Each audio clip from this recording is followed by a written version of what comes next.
would you do if the people you've been supporting for years suddenly turned around and called you senile?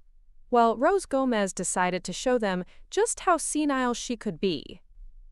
This is the true story of a 72-year-old grandmother from Phoenix, Arizona, who discovered that sometimes the best way to prove your mental sharpness is to selectively forget a few very important payments. Before we jump back in, tell us where you're tuning in from, and if this story touches you, make sure you're subscribed, because tomorrow, I've saved something extra special for you. Rose Gomez had always prided herself on her memory. At 72, she could still recite her late husband Eduardo's social security number from memory, remember every grandchild's birthday without checking her calendar, and keep track of a dozen different medication schedules for the various elderly friends she helped around her Phoenix neighborhood. Her small Adobe-style house on Maple Street was a testament to her organizational skills. Every bill filed precisely, every appointment written in her neat handwriting in the kitchen calendar, every important document stored in labeled manila folders that would make a professional accountant weep with envy. The morning of March 15th started like any other Tuesday. Rose sat at her kitchen table, surrounded by the monthly ritual that had defined her routine for the past 4 years. Paying her adult children's bills. Spread across the polished wood surface were statements that told the story of a family's complete financial dependence on their aging mother. Her son Marcus's car payment, $487 a month for a truck he'd insisted he needed for his landscaping business that never quite seemed to get off the ground. Her daughter Angela's phone bill, $340 for a family plan that included unlimited data for teenagers who treated their smartphones like life support systems. Then there were the insurance payments, the credit card minimums, the gym memberships that neither of her children used but somehow couldn't bring themselves to cancel. Rose's careful handwriting filled out check after check, her arthritic fingers moving with the practiced efficiency of someone who'd been managing other people's responsibilities far longer than she cared to admit. The kitchen smelled of café con leche and the vanilla candles Eduardo had loved, scents that usually brought her comfort but today felt somehow heavy. Through the window, she could see Mrs. Patterson from next door tending to her garden, a woman 10 years younger than Rose, who still struggled to remember which day was trash pickup. The irony wasn't lost on her. Here she was, managing the financial lives of 4 adults, her 2 children plus their spouses, while her supposedly less capable neighbor couldn't even manage a household budget for one. Marcus lived 3 miles away in a rental house that Rose's monthly contributions kept afloat. At 45, he possessed the optimism of a man who believed his next business venture would finally be the one that made him rich, despite a track record that suggested otherwise. His wife, Crystal, worked part-time at a daycare center and had perfected the art of mentioning upcoming expenses in casual conversation, as if financial emergencies were simply weather patterns that happened to other people. Angela, 42, lived on the other side of town with her husband David and their 2 teenage sons. She'd inherited Eduardo's charm and Rose's stubbornness, but somehow never quite inherited anyone's work ethic. Her job at the medical billing company was steady, but didn't pay enough to support the lifestyle she believed her family deserved. A lifestyle that included the latest gaming systems for the boys, name-brand everything, and a social calendar that required a wardrobe budget most families would spend on groceries. The arrangement had started innocently enough, as these things always do. Eduardo's death 4 years ago had left Rose with his pension, Social Security, and a modest life insurance payout that was supposed to fund her golden years. When Marcus's landscaping business hit a rough patch that first winter without Eduardo, Rose had stepped in with a temporary loan. When Angela's oldest son broke his leg and the medical bills started piling up, Rose had quietly handled the excess costs. Temporary help had evolved into permanent dependency, with the subtle inevitability of a leak becoming a flood. What started as emergency assistance had become expected monthly subsidies. Rose's careful budgeting now included line items for other people's car payments, phone bills, and lifestyle choices she would never have made for herself. She lived modestly in the house she and Eduardo had bought 30 years ago, driving a 2018 Honda Civic that still ran perfectly, despite having over 100,000 miles. Her own phone was a basic smartphone that cost $30 a month, a stark contrast to the premium unlimited plans she funded for her children's families. Her entertainment budget consisted of library books and the occasional matinee movie ticket, while she unknowingly subsidized streaming services she'd never heard of, and subscription boxes that delivered everything from organic snacks to luxury pet supplies. The mathematics of the situation were stark and undeniable. Rose's total monthly income was $3,400, $2,200 from Eduardo's pension, and $1,200 from Social Security. Her own basic living expenses, house payment, utilities, groceries, medications, and modest entertainment came to roughly $2,100 a month. That left her with $1,300 in discretionary income, money that Eduardo had always insisted should go toward travel, hobbies, or simply the security of knowing they had options. Instead, every penny of that discretionary income and more flowed directly into her children's households. Marcus received $650 monthly, his truck payment plus insurance. Angela's family consumed $840, phone bills, her car payment, and what had become a standing monthly grocery supplement that somehow never supplemented anything because the need never decreased. Rose was actually spending $150 more than her discretionary income each month, slowly eating into the modest savings she and Eduardo had accumulated over 4 decades of careful living. The woman who had never bounced a check in her life, who had taught both her children the value of living within their means, was now systematically dismantling her own financial security to enable theirs. But Rose Gomez was not a woman who complained or drew attention to her sacrifices. She'd been raised by parents who believed that family took care of family, no questions asked. Eduardo had shared those values, and together they'd always made room at their table for relatives going through hard times, always found a way to help without making anyone feel small or dependent. The difference was that those relatives had eventually found their footing and moved on. They'd expressed gratitude, reciprocated when they could, and maintained the dignity that came from temporary assistance rather than permanent dependence. Her children, somewhere along the way, had lost the ability to distinguish between help and entitlement. As Rose sealed the last envelope containing Marcus's truck payment, she reflected on how the morning routine had become a meditation on diminished expectations. She no longer planned trips to visit her sister in San Diego because the money simply wasn't there. She'd stopped buying the good coffee and switched to the store brand. Her own car needed new tires, but that expense would have to wait another month because Angela's phone bill took priority. The kitchen clock chimed 9 times, signaling that it was time for her to get dressed and drive to the post office, then to the bank to make sure all the transfers went through on time. It was a routine that had become as automatic as breathing, as unquestioned as the sunrise. Rose had no way of knowing that this particular Tuesday morning would be the last time she'd sit at her kitchen table, writing checks for other people's choices without a single word of gratitude in return. She had no inkling that by evening everything would change, not because of some dramatic external event, but because of a single word that would shatter her patient endurance like a hammer hitting glass. The word was senile, and it was about to teach Rose Gomez that sometimes the most powerful response to disrespect is not anger, but the strategic application of the very quality you've been accused of possessing. Preparing and narrating this story took us a lot of time, so if you are enjoying it, subscribe to our channel. It means a lot to us. Now back to the story. The call came at 2:47 p.m., just as Rose was returning from her weekly grocery shopping trip. She'd spent exactly $73.42 at Fry's food stores, carefully choosing generic brands and sale items, while mentally calculating how much she could afford to spend on herself versus what she needed to save for next week's round of family payments. The bag sat on her kitchen counter, filled with practical choices, store-brand cereal, marked-down produce, and the cheapest cuts of meat that would stretch into multiple meals. Her phone rang with Angela's distinctive ringtone, a salsa tune that Eduardo had programmed years ago and that Rose had never bothered to change.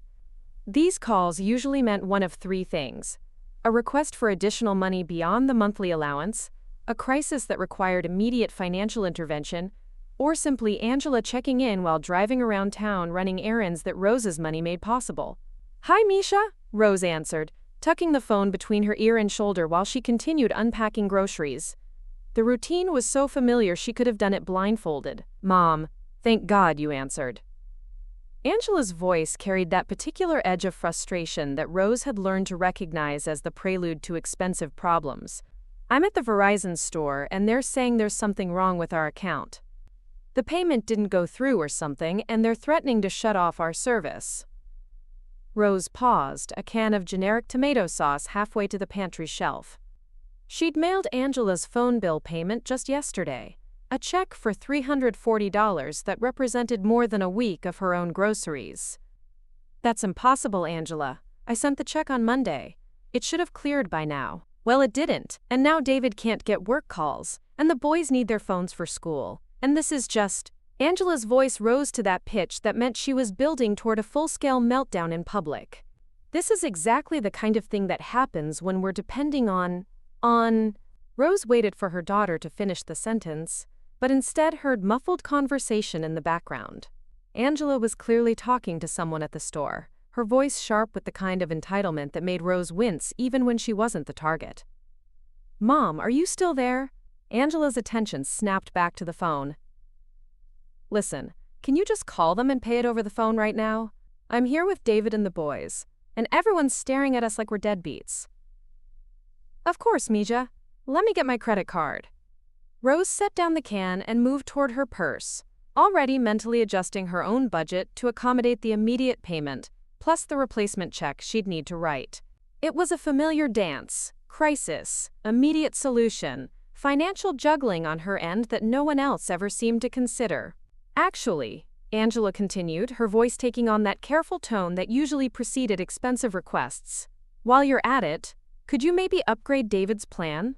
His work has been calling more lately, and he really needs unlimited everything. I know it's more money, but if this landscaping contract comes through—" Rose's hand stopped halfway to her purse. David's landscaping contract. There was always a contract coming through. Always a business opportunity that would change everything, always a reason why this month's extra expense would be the last one.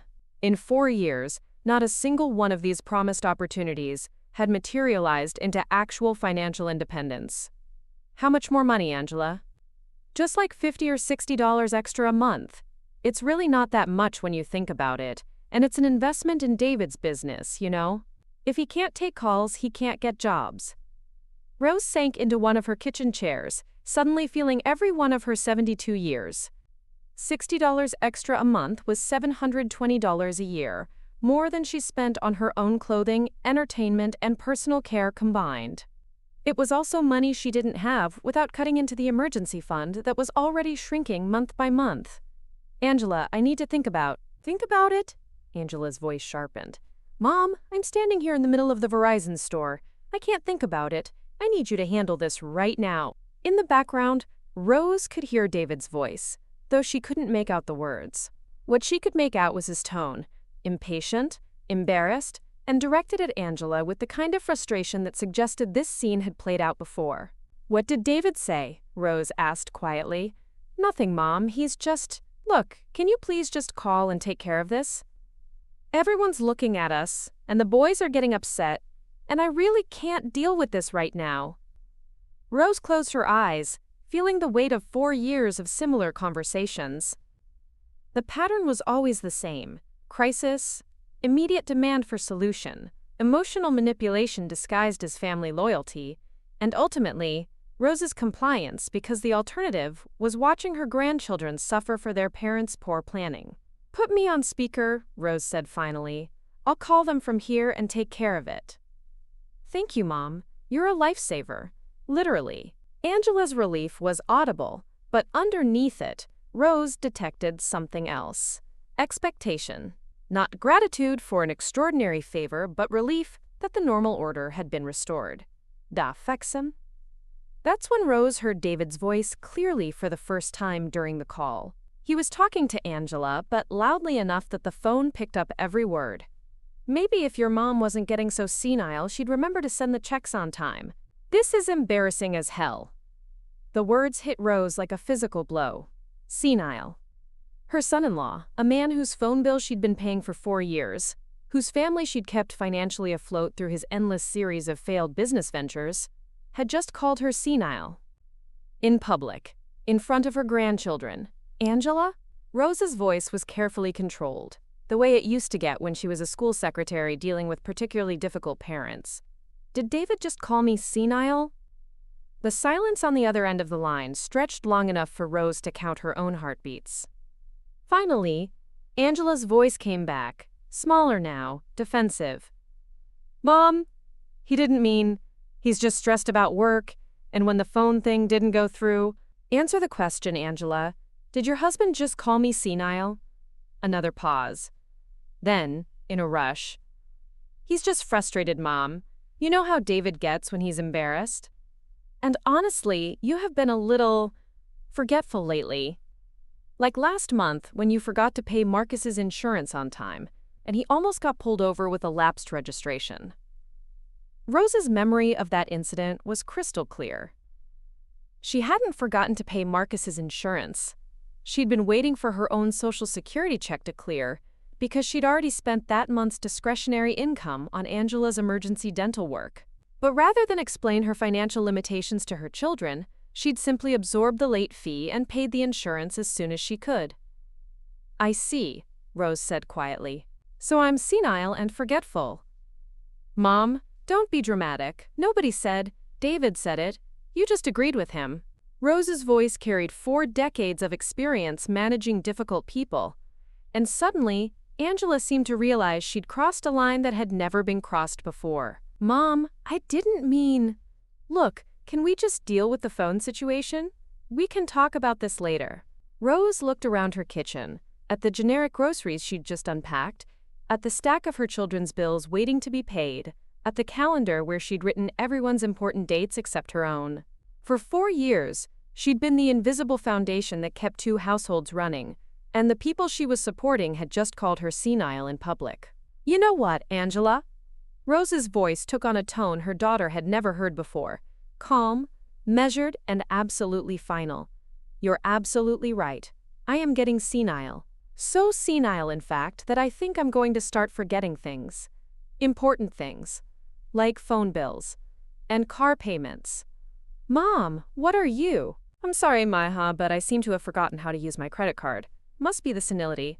You'll have to figure out your phone situation on your own. Rose hung up the phone and sat in her quiet kitchen, listening to the hum of the refrigerator and the distant sound of children playing in the street. For the first time in 4 years, she wasn't rushing to solve someone else's crisis. For the first time in 4 years, she was allowing the consequences of other people's poor planning to fall on the people who'd made those plans. Her phone immediately started ringing again. Angela calling back, no doubt panicked that her mother had actually hung up on her during a crisis. Rose looked at the phone, watched Angela's name flash on the screen, and made a decision that would change everything. She turned the phone off. Outside her window, Mrs. Patterson was still working in her garden, humming softly to herself as she tended to flowers that would bloom because she'd planted them, watered them, and cared for them with her own hands. Rose realized that she'd forgotten what it felt like to tend something that would grow stronger rather than more dependent. The word senile echoed in her mind, but for the first time since David had said it, Rose smiled. If they wanted senile, she'd show them exactly how senile a woman with decades of experience managing other people's money could be. Rose's phone stayed off for exactly 3 hours and 17 minutes. When she finally powered it back on at 6:04 p.m., the device immediately erupted with notifications like an angry electronic volcano. 17 missed calls, 12 from Angela, 3 from Marcus, and 2 from David himself. The voicemails painted a picture of escalating panic that might have been amusing if it weren't so revealing about her family's complete dependence on her financial support. The first voicemail, left just 10 minutes after she'd hung up, was Angela in full crisis mode. Mom, I don't know what happened, but your phone went straight to voicemail. We're still at Verizon, and they're saying they can't wait much longer. David had to step outside because he's really upset, and the boys are asking why we can't just pay for our own phone bill. Please call me back immediately. By the 4th message, Angela's tone had shifted from panic to anger. Mom, this is ridiculous. I know you're there. You don't just turn off your phone in the middle of a family emergency. David's missed 3 work calls already, and now he's saying maybe we should just cancel the whole plan and get prepaid phones like teenagers. Is that what you want?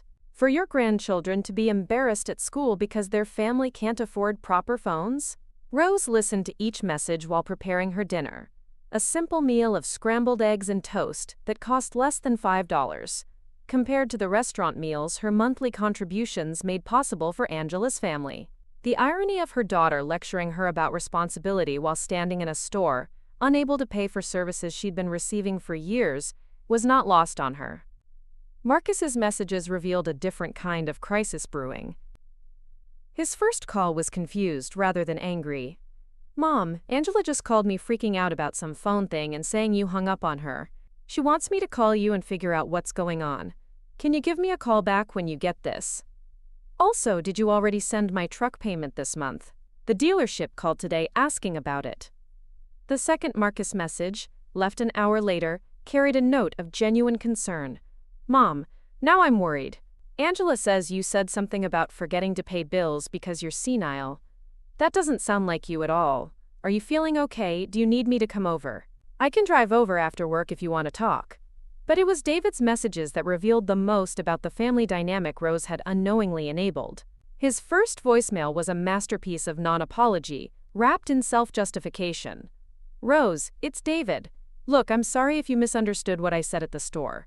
I was just frustrated, because we've been having issues with the payment timing, and it's affecting my work.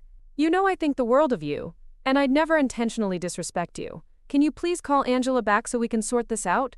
The boys are really upset." His second message, left after Rose had been unreachable for over 2 hours, showed his true colors. "Rose, I don't know what kind of game you're playing, but this is affecting my ability to work and provide for my family. Angela is crying. The boys don't understand why their phones might get shut off, and I've missed calls from potential clients. Whatever point you're trying to make, you've made it. Now please call us back and fix this situation." Rose sat at her kitchen table, listening to David demand that she fix this situation. A situation that existed solely because he and Angela had never learned to fix their own situations. The audacity was breathtaking.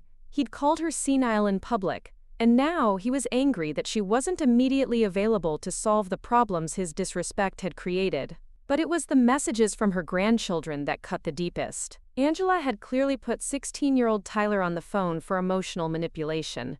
"Grandma Rose, it's Tyler. Mom says you're mad at Dad for something he said, and now our phones might get turned off. I have a big test tomorrow and I need my phone to coordinate with my study group. Can you please just talk to Mom? I don't really understand what happened, but everyone's really upset, and Mom's been crying." 14-year-old Jake's message was shorter but somehow more heartbreaking. "Grandma, Jake here. I don't know what's going on, but can you please fix it? Dad's outside smoking again, which you know he only does when he's really stressed. And Mom locked herself in the bathroom. This feels like when they used to fight about money before you started helping us. I thought those days were over." Rose turned off the phone after the last message and sat in the gathering dusk of her kitchen, overwhelmed by the complexity of emotions washing over her. Guilt warred with righteous anger. Love for her grandchildren battled with fury at how that love was being weaponized against her. The desire to fix everything immediately conflicted with the growing realization that her constant fixing had created this dependency in the first place. At 7:30 p.m., her doorbell rang. Rose peered through the front window to see Marcus standing on her porch, still wearing his work clothes and holding a small bouquet of grocery store flowers. Unlike his sister and brother-in-law, Marcus had actually driven over to check on her in person, a gesture that reminded Rose why she'd always had a softer spot for her son, despite his own financial irresponsibility. She opened the door to find Marcus studying her face with genuine concern. At 45, he still looked like the little boy who used to climb into her lap when thunderstorms scared him, though now that little boy stood 6 feet tall and carried the weathered hands of someone who worked outside for a living. "Mom, are you okay?" he asked without preamble. "Angela's been calling me every 10 minutes. David's acting like you've lost your mind, and none of this sounds like you at all." Rose invited him in and made coffee while Marcus sat at the kitchen table, where she'd been paying his bills just that morning. The normalcy of the routine, coffee, conversation, the comfortable presence of her son in her kitchen felt surreal against the backdrop of the day's drama. "Tell me what happened," Marcus said, accepting the mug she offered. "And please don't say you're getting senile, because I've never met anyone with a sharper memory than yours." So Rose told him. She recounted the phone call, David's comment, Angela's agreement, and her own decision to stop solving problems that weren't hers to solve. Marcus listened without interrupting, his expression growing more troubled with each detail. "Jesus, Mom," he said when she finished. "David actually called you senile? In front of the boys?" According to Angela, he was just stressed and didn't mean it. And apparently, "I have been forgetful lately." Rose's voice carried a dry edge that Marcus had never heard before. Marcus set down his coffee cup with more force than necessary. "Forgetful? Mom, you remember my truck payment date better than I do. You remember when my registration expires? When my insurance is due? Hell, you remember my high school girlfriend's birthday and she broke up with me 25 years ago. Perhaps I'm only selectively forgetful," Rose suggested mildly. Marcus stared at her for a long moment, then did something unexpected. He started laughing, not the bitter laughter of anger, but the genuine amusement of someone who'd finally understood a joke that had been building for years. "Oh my God," he said, still chuckling. "You're gonna stop paying our bills." "I'm going to start being as senile as they think I am," Rose corrected. "It's not my fault if senility makes me forget important things like payment due dates." Marcus's laughter faded as the full implications hit him. "Mom, if you stop paying my truck payment, they'll repossess it. And if I don't have a truck, I can't work. Then perhaps you should call the dealership and work out a payment plan you can afford. I can't afford the payment at all without your help. You know that." Rose looked at her son, this grown man who'd somehow never learned to live within his means, despite watching his parents do exactly that for his entire childhood. "Marcus, when your father and I bought our first car, we bought something we could afford. When we couldn't afford something, we didn't buy it. Times were different then, Mom. Everything costs more now, and you chose a truck that costs $487 a month instead of a reliable used car that would cost $200. That was your choice, Mijo. The consequences of that choice shouldn't fall on me." Marcus fell silent, perhaps for the first time truly considering that his financial problems might be self-created, rather than simply unfortunate circumstances beyond his control. "What about Angela?" he asked finally. "David's an ass, but the boys don't deserve to have their phones shut off because their dad can't keep his mouth shut." Rose's heart ached for her grandchildren, but she also remembered Jake's message about the days when his parents fought about money before she started helping. Those fights had eventually motivated Angela and David to find solutions. Her financial assistance had simply removed the pressure that forced them to grow up. "Angela and David are adults," she said quietly. "If they can't afford $340 a month for phones, perhaps they need to find a plan they can afford. Or perhaps David needs to find work that pays well enough to cover his family's actual expenses." Marcus finished his coffee in silence, then stood to leave. At the door, he turned back with an expression Rose couldn't quite read. "Mom, for what it's worth, I'm sorry. Not just about David calling you senile, but about all of it. I never really thought about what it cost you to keep helping us. I just got used to you always being there to fix things." After he left, Rose sat in her quiet house and realized that her son's apology was the first acknowledgement of her sacrifice she'd received in 4 years. It was also, she suspected, motivated more by panic about his truck payment than genuine gratitude. But it was a start. Tomorrow, she would begin her new career as a selectively senile woman who just couldn't seem to remember when other people's bills were due. The next morning, Rose woke up with a clarity of purpose she hadn't felt since Eduardo's funeral. For 4 years, she'd been drifting through a routine that had gradually stripped away her autonomy, her financial security, and apparently, her family's respect. But yesterday's conversation with Marcus had crystallized something important. Her children weren't just financially dependent on her. They were emotionally dependent on the idea that someone else would always solve their problems. Rose made herself a proper breakfast for the first time in months. Real butter on her toast instead of the margarine she'd switched to for budget reasons. Fresh orange juice instead of the powdered concentrate. Colombian coffee instead of the generic brand. The meal cost her an extra $4, but it also tasted like the beginning of taking her own life seriously again. At exactly 9 a.m., She called her bank and spoke to Patricia Hernandez, the customer service representative who'd been handling her accounts for the past 6 years. Patricia knew Rose as the elderly woman who came in twice a month to make sure all her transfers to her children's accounts had gone through properly. "Mrs. Gomez, how can I help you today?" Patricia's voice carried the warm familiarity of someone who genuinely liked her customers. "Patricia, I need to cancel all automatic transfers to my children's accounts, effective immediately." The silence on the other end of the line stretched long enough for Rose to hear the sounds of the bank's busy morning operations in the background. Finally, Patricia spoke, her voice carefully professional. "Mrs. Gomez, I want to make sure I understand correctly. You want to cancel the monthly transfers to Marcus Gomez and Angela Torres? Both the scheduled transfers and the standing authorization for emergency transfers?" "All of them," Rose confirmed. "And I want to set up a new savings account that requires my physical presence and signature for any withdrawals over $50. "Of course. May I ask, is there a particular reason for these changes?" "I only ask because these arrangements have been in place for several years, and I want to make sure we're handling everything correctly." Rose appreciated Patricia's discretion. The young woman could have simply processed the requests without questions, but she clearly sensed that something significant was happening in Rose's life. "Let's just say I'm making some long overdue changes to my financial priorities," Rose said. "I'm 72 years old, Patricia. It's time I started living like my money belongs to me."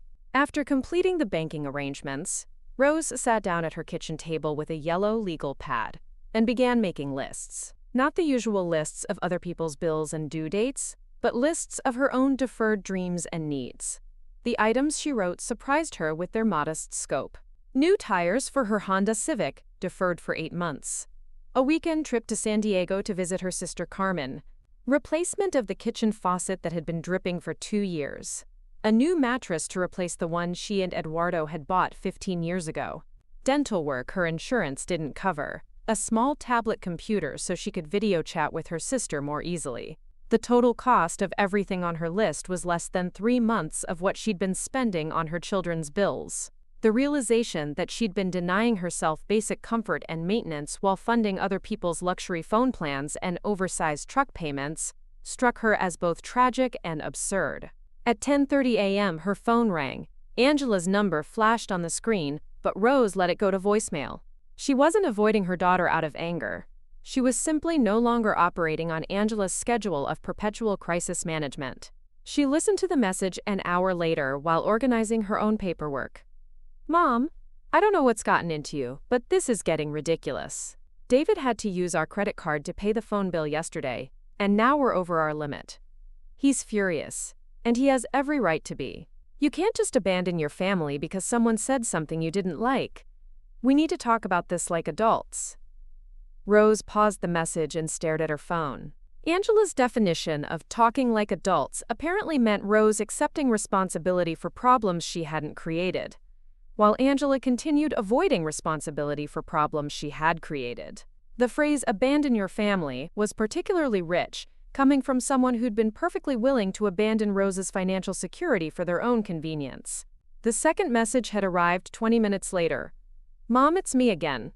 Look, I talked to David and he agrees that maybe he could have chosen his words better yesterday.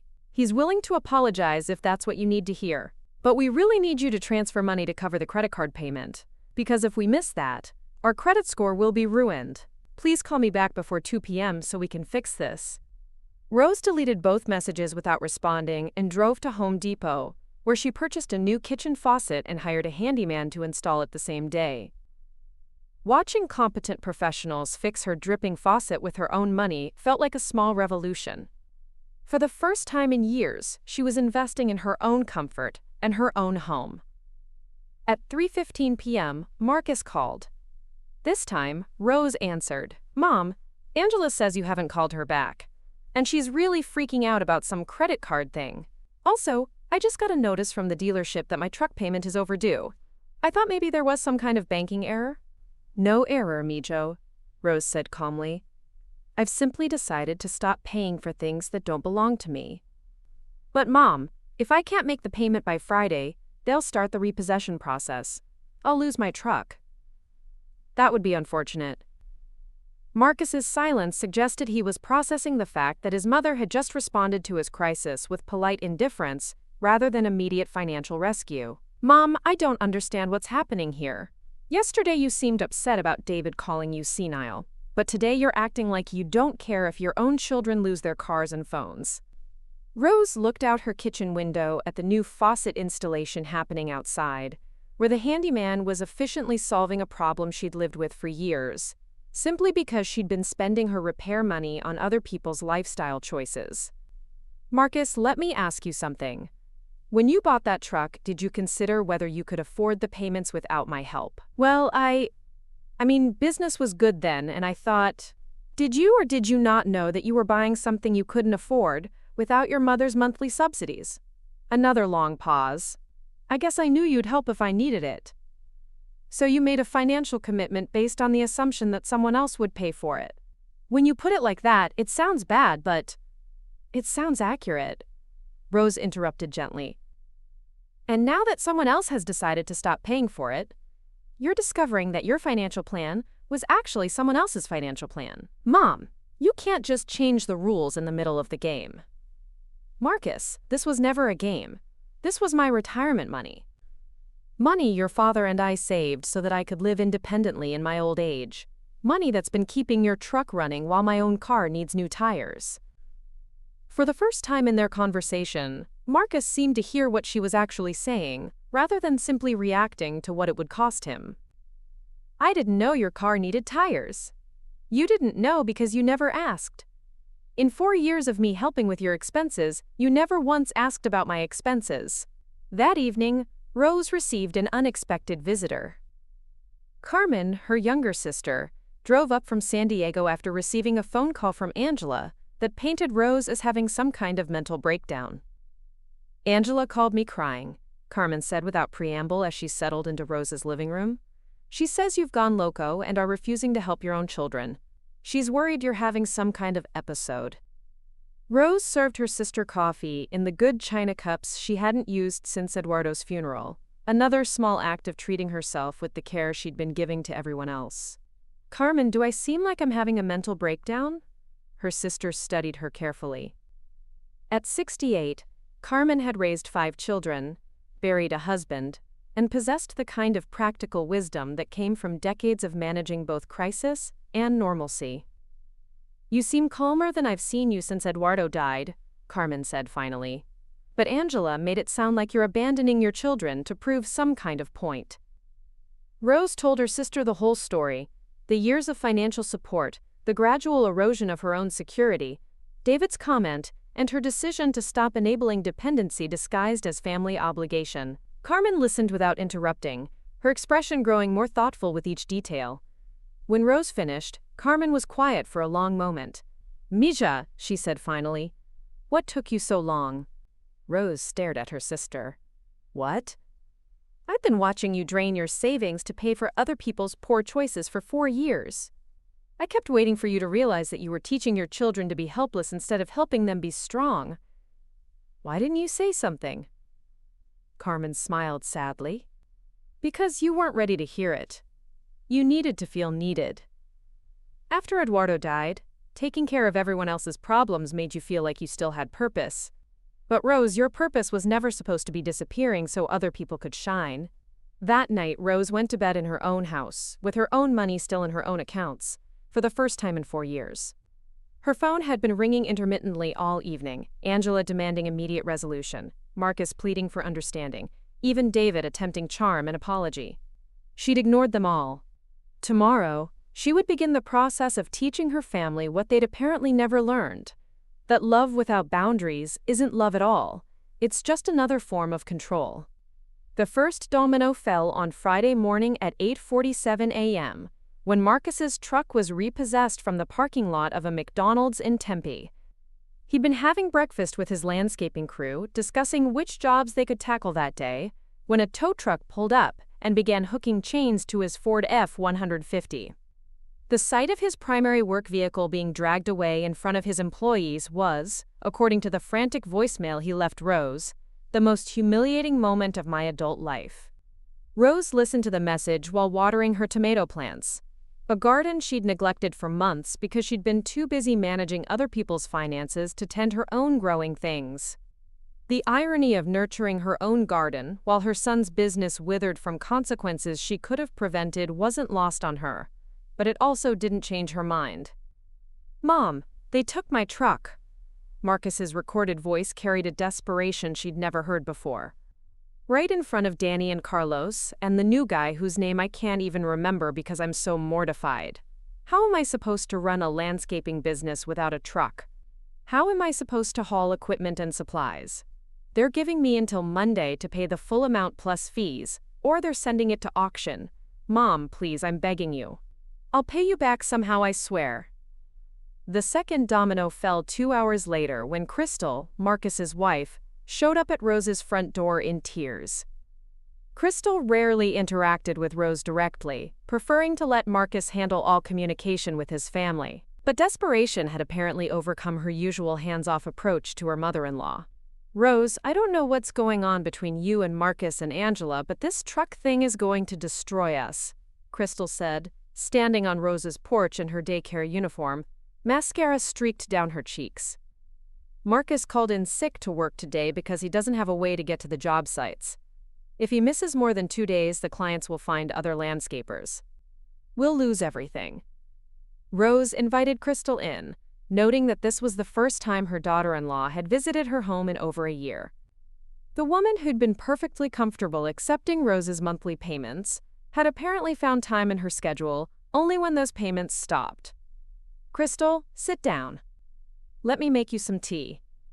Rose busied herself with the familiar ritual of hospitality, buying time to consider how to handle this new approach to the same old problem.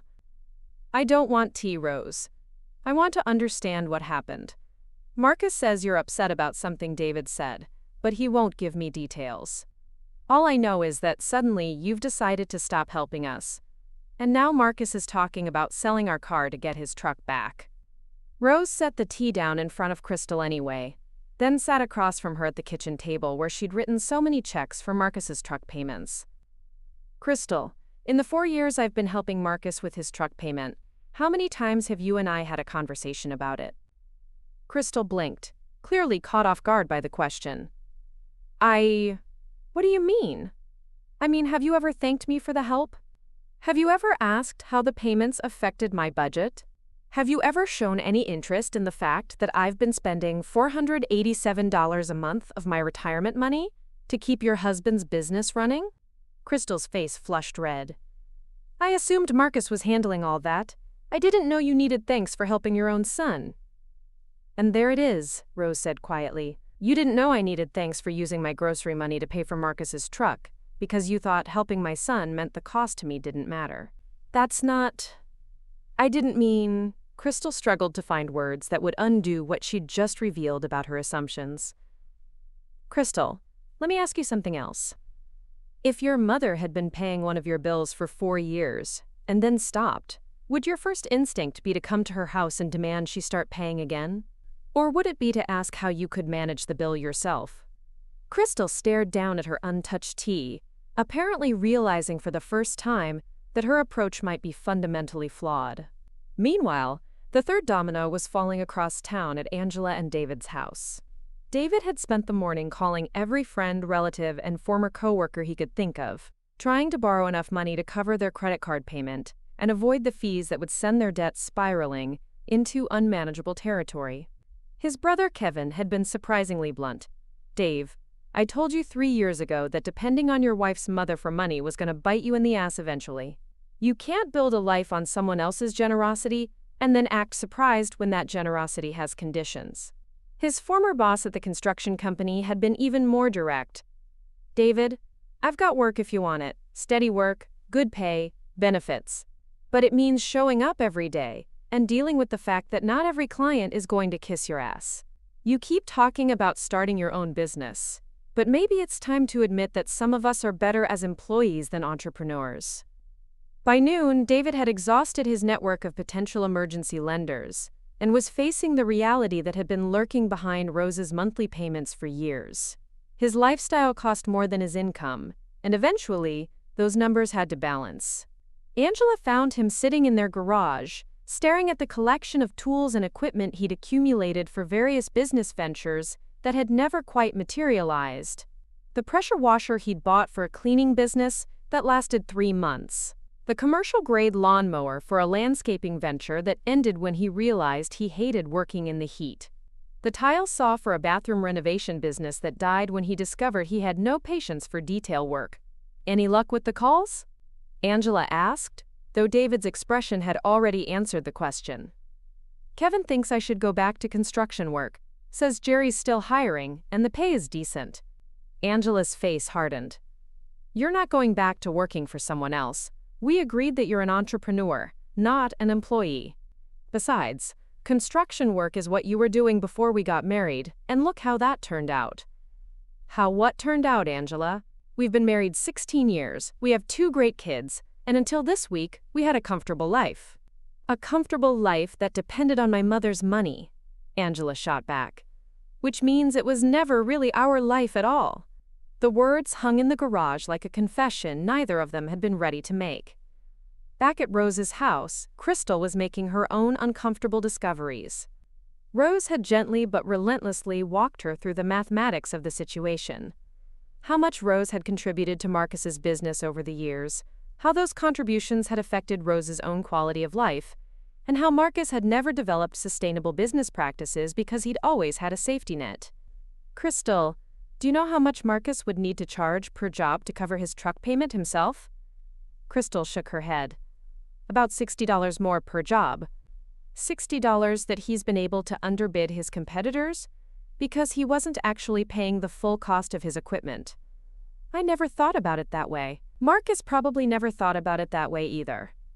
"But Crystal, what happens to a business that can only survive by having someone else pay its expenses?" Crystal's voice was small when she answered, "It's not really a business. It's a hobby that someone else is funding." That evening, the 4th domino fell when Tyler, Angela's 16-year-old son, made a decision that surprised everyone. Instead of waiting for the adults to solve the phone crisis, he'd researched prepaid phone plans and found one that would cost the family $120 a month instead of $340. "Mom, Dad, I figured out the phone thing," he announced at dinner, sliding a printout across the table. "We don't need unlimited everything. We just need enough data for school stuff and basic communication. This plan gives us that." Angela stared at the paper like it was written in a foreign language. "Tyler, honey, we can't just switch to some cheap plan. What will people think?" "People will think we're smart enough to live within our means," Tyler replied with the devastating logic that only teenagers could deliver. "Besides, Jake and I talked about it, and we'd rather have phones that we can afford than phones that make Grandma Rose sad." David looked up from his plate for the first time during the conversation. "You boys talked about this?" Jake, the 14-year-old, nodded. "We're not stupid, Dad. We know Grandma's been paying for stuff because you and Mom can't afford it. And we heard what you said at the store about her being senile, which was really messed up." Angela's face went pale. "Jake, that's not—" "Mom, she's not senile. She remembers everything. She remembers when Tyler's soccer season starts, when I have dentist appointments, when your birthday is, when Dad's truck registration expires. She remembers everything about everyone except herself, because she's too busy taking care of us." The silence around the dinner table was broken only by the sound of David setting down his fork with shaking hands. "Jesus," he whispered, "what have we done?" That night, Rose received a text message from Tyler. "Grandma Rose, this is Tyler. I'm texting from Jake's phone because ours got shut off today. I wanted you to know that Jake and I don't blame you for stopping the payments. We think Dad was wrong to call you senile, and we think maybe it's good that we have to figure out how to pay for our own stuff. We love you, and we're sorry we never said thank you for all the help you gave us. Also, we found a phone plan that costs way less if Mom and Dad want to use it." Rose read the message 3 times, her eyes blurring with tears that were equal parts sadness and pride. Her grandsons understood something that their parents were still struggling to grasp, that real love meant caring about the person doing the giving, not just appreciating what they were giving. The dominoes were falling exactly as they should. revealing the foundation of dependency that had been hidden under years of enabling. The question now was whether her children would learn to build something stronger in its place, or whether they would simply look for another foundation to lean on. 2 weeks after the truck repossession, Marcus stood in the rental center of U-Haul, swallowing his pride along with the bitter taste of reality. The daily truck rental was costing him $89 plus gas, more than twice what his monthly payment had been when Rose was covering it.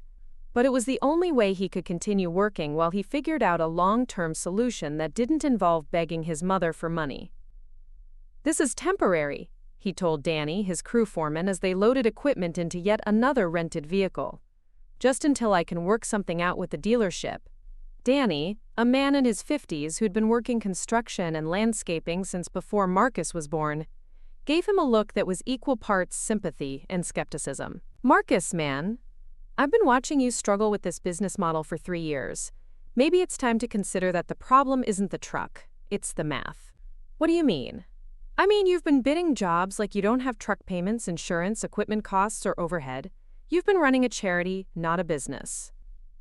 That evening, Marcus sat at his kitchen table with a calculator, a legal pad, and a growing sense of dread. For the first time in his adult life, he was calculating what his business actually cost to run versus what it actually brought in. The numbers were even worse than he'd feared. Without Rose's monthly truck payment subsidy, he needed to charge approximately $75 more per job just to break even. But $75 more per job meant losing most of his clients to competitors who could underbid him. Competitors who either owned their equipment outright or had structured their businesses more sustainably from the beginning. Crystal found him there at midnight, surrounded by crumpled papers and the remains of a business plan that had never actually been planned. "How bad is it?" she asked quietly. "Bad. Really bad. I've been accidentally running a nonprofit for 3 years. What are our options?" Marcus looked up at his wife, appreciating that she'd said "our options," instead of demanding that he fix everything himself. It was a small shift, but it felt significant. Option 1. I try to raise my prices and probably lose half my clients. Option 2.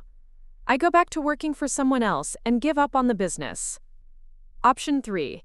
I completely restructure everything and try to build something that actually works without outside funding. "What about option 4? Crystal asked. "What's option 4? We sell the house, move somewhere cheaper, and start over with a business model that doesn't require your mother's retirement money to function." Marcus stared at his wife.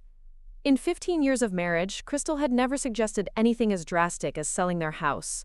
She loved their neighborhood, their kids' schools, the life they'd built in their rental home. "Crystal, are you serious?" "Marcus, I've been thinking about what your mother said, about building something on someone else's foundation. Our whole life has been built on her foundation, hasn't it? This house that we can only afford because she pays your truck payment. The kids' activities that we can fund because we don't have real business expenses. Even our ability to take family vacations because your mother covers our transportation costs." Meanwhile, across town, Angela was having her own educational experience in the realities of financial independence. With their phones disconnected and their credit cards maxed out, she'd been forced to take a hard look at exactly where their money went each month. The exercise was revelatory and depressing in equal measure.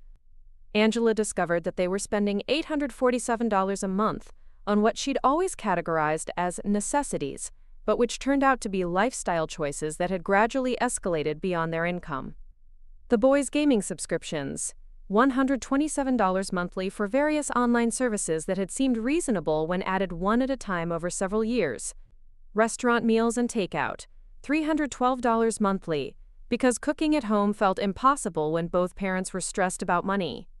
Clothing and accessories, $203 monthly average, because Angela had convinced herself that looking successful was essential to David's business prospects. Gym memberships for the whole family, $89 monthly for a facility that only Tyler used regularly. The list went on, each item defensible in isolation, but collectively representing more than David's average monthly income from his sporadic contracting work. "We've been living like people who make $60,000 a year when we actually make maybe $35,000, Angela announced to David after completing her financial audit. David looked up from his laptop, where he'd been scrolling through job listings with the desperate energy of someone who'd finally realized that pride was a luxury he couldn't afford. 35 is generous, he said. Last year I made 28,000. The year before that, it was 31. We've never actually made enough money to support the life we've been living. Then how have we been living it? Your mother's money, David said quietly. We've been living on your mother's money while telling ourselves it was temporary help. The conversation was interrupted by Tyler walking into the kitchen, holding a piece of paper and wearing an expression of determined practicality that reminded both parents of Rose. Mom, Dad, I got a job. Angela looked up sharply. Tyler, you're 16. You need to focus on school. I am focusing on school. I'm also focusing on not being a burden to Grandma Rose or to you guys. I'm going to work at the grocery store after school and weekends. 15 hours a week, minimum wage. It's enough to pay for my own phone and have some left over to help with gas money. David stared at his son, this teenager who was apparently more capable of finding employment than his father had been for the past 2 years. Tyler, you don't need to. Dad, yes I do. I've been listening to you and Mom fight about money for weeks now.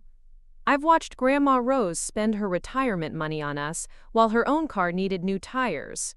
I'm 16, not 6. I can contribute to this family instead of just taking from it. Jake, who'd been lurking in the doorway, stepped forward with his own announcement. I'm going to start a dog walking business in the neighborhood. Mrs. Henderson next door said she'd pay me $20 a week to walk Buster, and she thinks other neighbors would hire me too.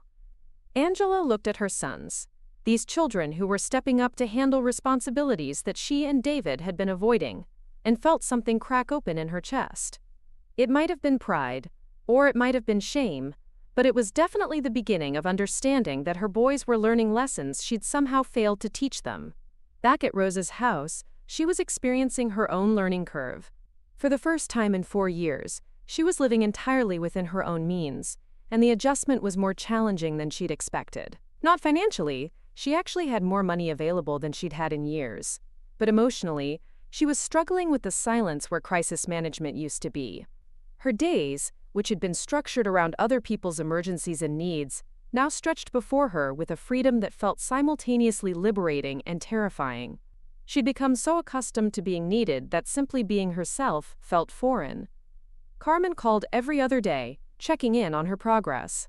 Mia, what did you do today? Had become Carmen's standard greeting. I read a book, Rose would answer, or I organized my closet, or I took a nap because I felt like it. And how does that feel? Selfish, Rose admitted during one of these conversations. I keep thinking I should be doing something productive, something that helps someone else. Rose, taking care of yourself is productive. Enjoying your own life is productive. You spent 4 years being useful to everyone except yourself. But what if they can't manage without me? What if Marcus loses his business, and Crystal has to work extra shifts, and they can't afford their rent? Then they'll figure it out, Carmen said firmly. They're adults, Rose. They have brains and hands and the ability to solve their own problems. They've just never had to use those abilities because you were always there to think and work for them. What if Angela and David can't afford their house and the boys have to change schools? Then they'll adapt. Rose, you're not responsible for ensuring that your adult children never face consequences for their choices. You're only responsible for ensuring that your choices don't prevent them from learning to make better ones. That weekend, Rose did something she hadn't done since before Eduardo's death. She bought herself something purely for pleasure. Not something practical or necessary, but something that simply made her happy. A small orchid plant for her kitchen windowsill, deep purple blooms that served no purpose except beauty. As she watered the orchid and adjusted its position to catch the morning light, Rose realized that she was slowly remembering how to tend something that would flourish rather than just survive. The plant would bloom because she cared for it, not because it demanded her attention through crisis and emergency. Her phone remained blessedly quiet. No frantic calls about truck payments or phone bills. No emergency requests for money transfers or credit card payments. Just the peaceful silence of a woman who is finally learning the difference between being needed and being valued. The silence was teaching her family the same lesson, though they were learning it the hard way. Sometimes the most loving thing you can do for someone is to stop solving their problems long enough for them to discover they're capable of solving those problems themselves.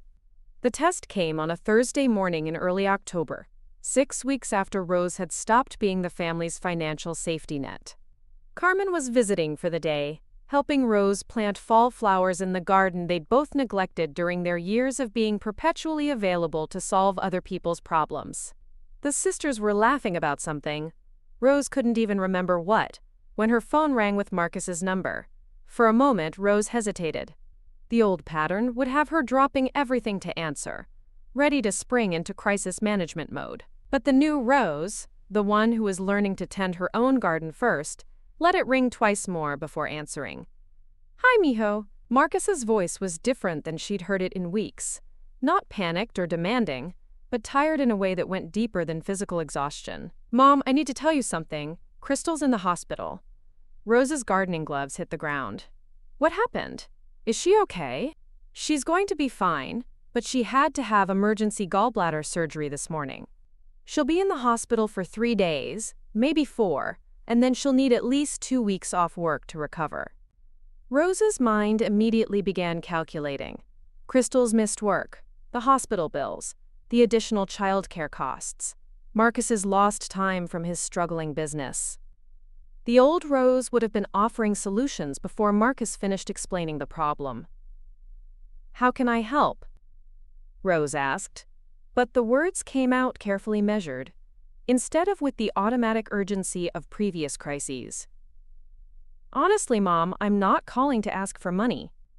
I know that's what you're thinking, but I'm not. We're going to handle this ourselves. Marcus's voice cracked slightly. "I just wanted you to know what was happening because you're my mother, and I thought you should know." Rose sat down heavily on her garden bench, the significance of Marcus's words washing over her. For the first time in 4 years, her son was calling to share information rather than extract resources. "Marcus, tell me what your plan is." "Well, Crystal's job has sick leave, so that's covered for the first week. After that, we'll lose some income, but we've been living so much more carefully since everything changed. We actually have a little bit saved now." "And the hospital bills?" "We'll set up a payment plan.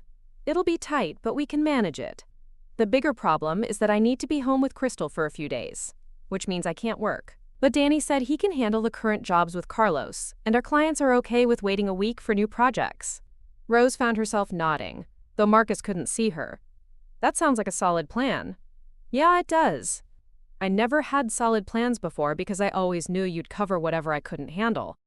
It's scary as hell, Mom, but it also feels, I don't know, more real, I guess." After the call ended, Carmen studied her sister's face. "How do you feel about that?" "Proud," Rose said without hesitation, "and terrified, but mostly proud." "Why terrified?" "Because I want to rush over there and write checks to solve everything. I want to pay for a private room at the hospital, and hire a housekeeper, and make sure they don't have to worry about anything. But you're not going to do that." "No, I'm not. Because Marcus just proved that he can handle a real crisis without me. If I swoop in now and solve everything, I'll teach him that his independence only counts until the problems get big enough." That same week brought a different kind of test for Angela and David. Tyler's new job at the grocery store was going well, and Jake's dog-walking business had expanded to 6 regular clients. But their family's downsized lifestyle was about to face its biggest challenge yet: the holidays. Angela had always been the family member who went overboard for Christmas, birthdays, and any other occasion that could justify gift-giving. Her gift buying was legendary among friends and relatives, elaborate presents that demonstrated how much she cared, funded by Rose's monthly contributions and creative credit card management. Now, with their finances finally under control but dramatically reduced, Angela was facing the reality of a modest Christmas for the first time in her adult life. "The boys need to understand that Christmas is going to be different this year," David said one evening as they reviewed their actual budget, A budget based on money they actually had rather than money they hoped someone else would provide. Different how? Tyler asked, overhearing the conversation as he came in from his evening shift at the grocery store. Angela looked at her 16-year-old son, who'd been contributing to the family finances while she'd been struggling to accept their new reality. Honey, we can't afford the kind of Christmas we usually have. We're going to need to set reasonable limits on gifts. Tyler sat down at the kitchen table and pulled out his phone to show them something. Actually, I've been thinking about that. What if instead of everyone buying expensive stuff for each other, we did something different this year? Like what? Jake asked, looking up from his homework. Like, what if we each made something for the other people in the family? Or did something together that doesn't cost a lot of money? Like, Dad could teach me and Jake how to build something in the garage.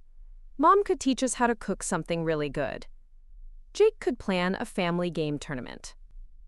Angela stared at her son, this teenager who was suggesting that Christmas could be about time and effort rather than money and consumption.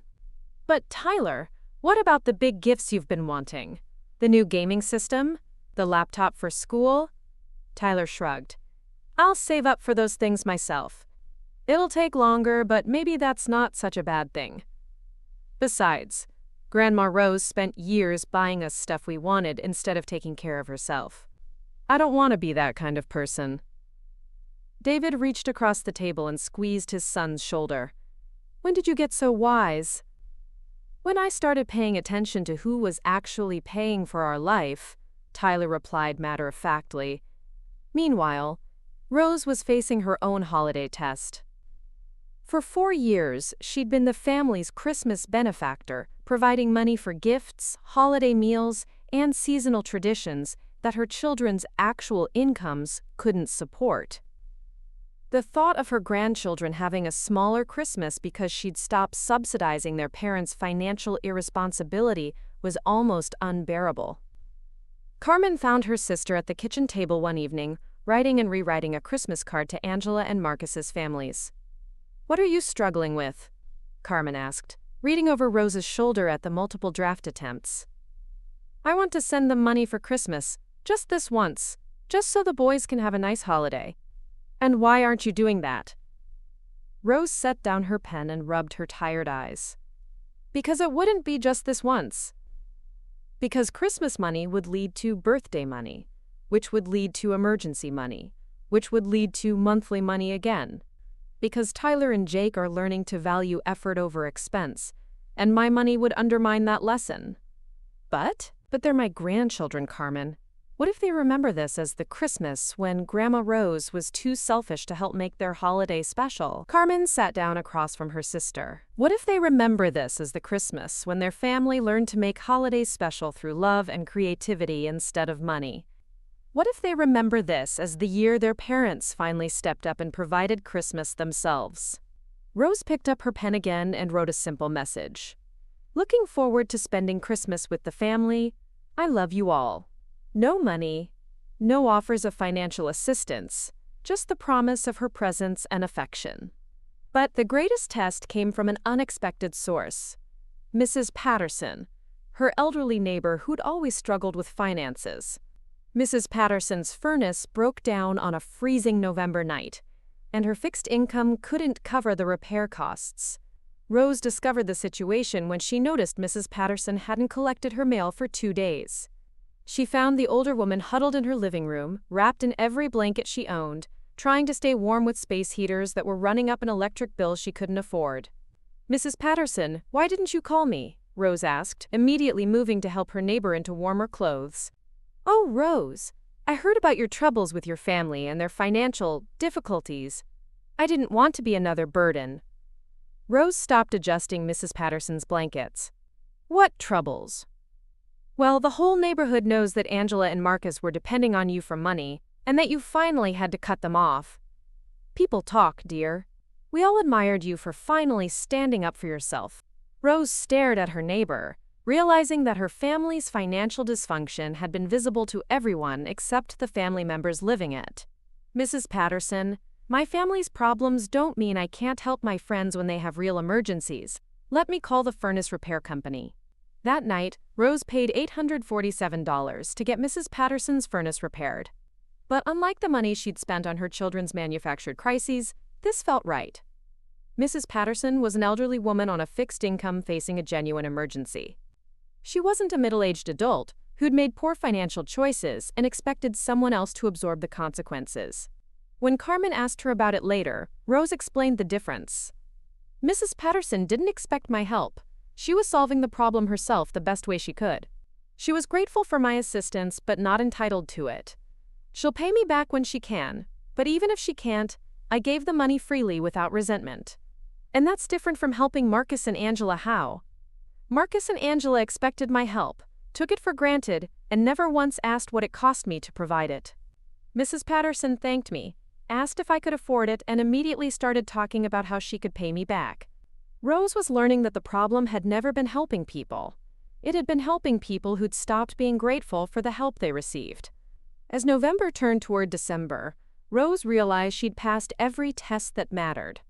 She'd resisted the urge to rescue her son during a genuine crisis, allowing him to discover his own capability. She'd refused to fund her grandchildren's Christmas expectations, forcing the family to create new traditions based on presents rather than presents.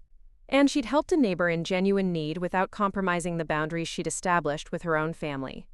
For the first time in years, Rose was living as someone who chose when and how to help others, rather than someone who'd been designated as the family's perpetual solution to every financial problem.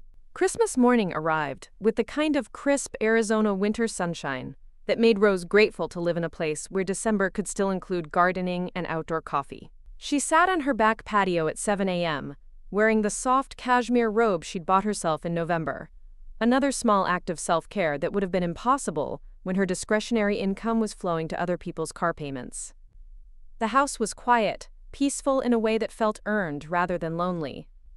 In previous years, Christmas morning would have found her rushing around, preparing for family gatherings funded by her generosity, but organized around everyone else's convenience. This year, for the first time since Eduardo's death, Christmas was happening on her terms. At 10 a.m., the doorbell rang. Rose opened it to find Tyler and Jake standing on her porch, both boys wearing genuinely happy expressions, rather than the polite masks they'd worn during the years when Christmas meant receiving expensive gifts from Grandma's retirement fund.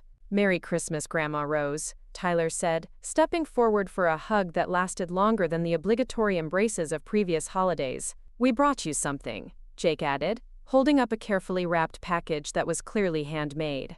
Rose invited them in and made hot chocolate while the boys arranged themselves in her living room, with the comfortable familiarity of grandchildren who felt welcomed rather than tolerated. This was the first time they'd visited her house since the crisis began, and Rose noticed immediately that they seemed more relaxed, more present than they'd been in years. "Where are your parents?" Rose asked, settling into her favorite chair with her own mug. "They're at home, making Christmas dinner together," Tyler explained.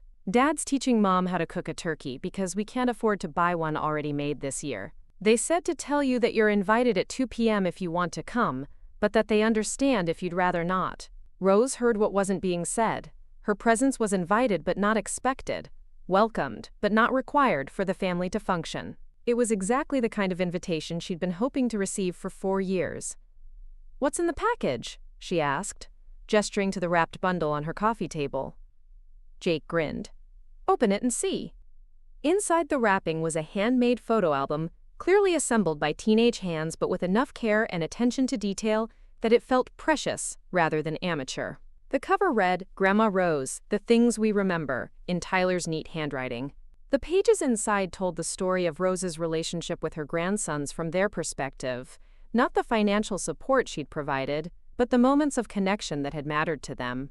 Photos of Rose teaching Tyler to drive, pictures of her and Jake building a science fair project together, images from birthday parties where she was captured laughing at some joke, clearly enjoying herself, rather than managing logistics. The final page contained a letter written in both boys' handwriting, alternating paragraphs in a way that suggested they'd planned this together.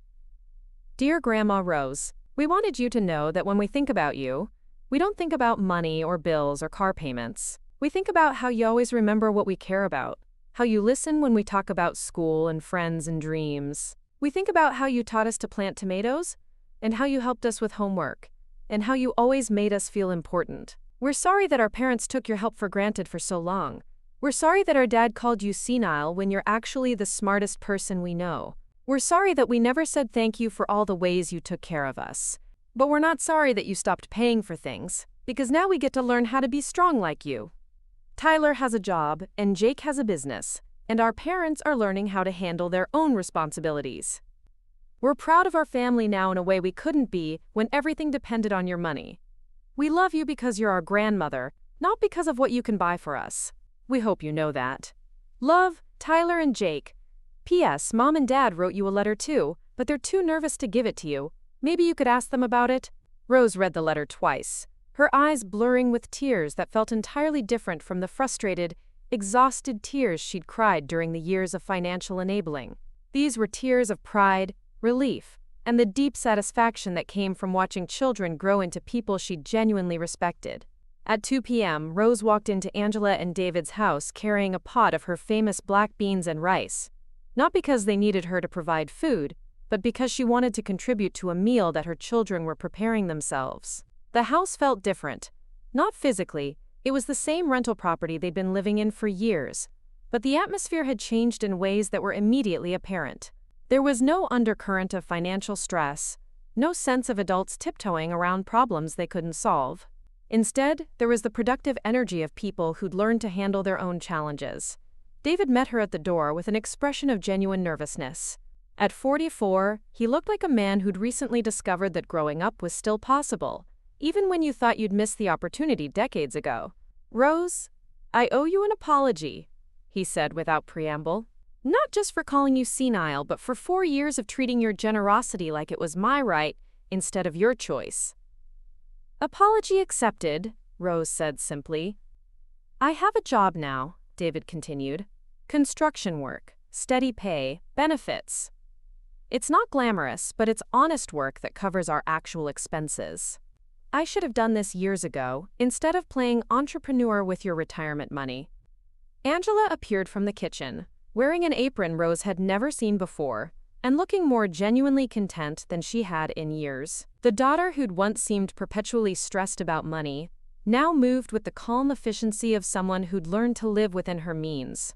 "Mom, I'm so glad you came," Angela said, embracing her with none of the desperate clutching that had characterized their relationship during the financial dependency years. "I wanted to tell you something. We're moving." Rose's heart skipped. "Moving where?" "To a smaller place," Angela continued. "A house we can actually afford on David's salary and my part-time income. It's about half the size of this place, but it's ours, meaning we can pay for it ourselves. The boys are okay with this?" Tyler looked up from where he was setting the table. "Grandma, we're excited about it. The new house has a big backyard where Jake can expand his dog business. And it's closer to my work. Plus, we won't have to worry about rent anymore because Mom and Dad can actually afford the payments." As they sat down to dinner, a meal prepared entirely by Angela and David with ingredients they'd purchased with their own money, Rose realized that the family gathered around this table was fundamentally different from the one that had existed 6 months ago. Not just because the financial dynamics had changed, but because each person had grown into a more authentic version of themselves. Marcus and Crystal arrived for dessert, bringing homemade flan and the news that Marcus's landscaping business was finally operating sustainably. He'd downsized his operation, raised his prices, and accepted that success meant steady, modest profits, rather than rapid expansion funded by someone else's savings. "I'm never going to be rich," Marcus told Rose as they sat together on the back patio after dinner. "But I'm never going to be dependent on someone else's money again either. There's something to be said for building something that actually belongs to you." As the evening wound down and the family began cleaning up together, each person contributing according to their ability rather than their convenience, Rose reflected on the transformation that had begun with a single word: senile. David's careless comment had shattered a pattern of enabling that had been slowly destroying her financial security and her family's character. But in forcing everyone to confront the unsustainable reality they'd created, that moment of disrespect had ultimately led to something much stronger than what they'd had before. Rose drove home to her quiet house, where her orchid was blooming on the kitchen windowsill and her savings account was growing instead of shrinking. She had plans for the coming year: a trip to San Diego to visit Carmen, some home improvements she'd been deferring, maybe even a cooking class she'd seen advertised at the community center. For the first time since Eduardo's death, Rose was living her own life, instead of funding other people's lives. Her children were handling their own responsibilities, her grandchildren were learning the value of work and self-reliance, and her bank account reflected her own choices rather than other people's emergencies. The woman who'd been called senile had proven to have a better memory than anyone gave her credit for. She'd remembered what it felt like to be valued for who she was, rather than what she could provide. She'd remembered that love without boundaries wasn't actually love at all.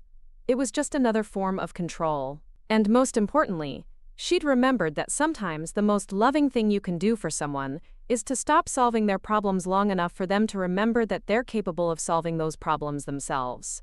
Rose Gomez was no longer the family's ATM, and everyone, including Rose herself, was better off because of it. Up next, you've got 2 more standout stories right on your screen. If this one hits the mark, you won't want to pass these up. Just click and check them out. And don't forget to like, subscribe, and turn on the notification bell so you don't miss any upload from us.